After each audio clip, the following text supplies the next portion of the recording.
Hello દોસ્તો, good morning. વાગ્યા છે અત્યારે સવારના 9:30 અને પપ્પા અને મમ્મી બંને મંદિરે ગયા છે. કાલની જન્માષ્ટમી હોય, પપ્પાને ફાસ્ટ હતો, મતલબ ઉપવાસ હતો, તો કંઈ ખાધું ન હોય એટલા માટે ફટાફટથી મેં મોર્નિંગનું રૂટીન કામ ફિનિશ કરી અને આવી ગઈ છું કિચનમાં.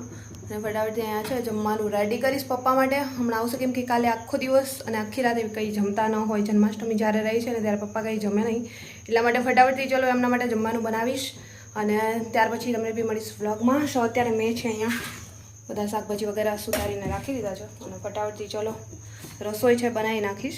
તો આ તરફ અત્યારે ગુવાર અને બટેટા બંને મેં સુધારીને તૈયાર કરી લીધા હતા અને અહીંયા છે મરચાં તળવા માટે મૂકી દીધા છે. આ વ્લોગ છે 2 દિવસ પહેલાંનો છે, બટ ટાઈમ જ નહોતો મળ્યો એટલે આજે તમારી જોડે શેર કરું છું. શેર તો કરવું જોઈએ ને, તમે વેઇટ જો કરતા હોય મારા વ્લોગની.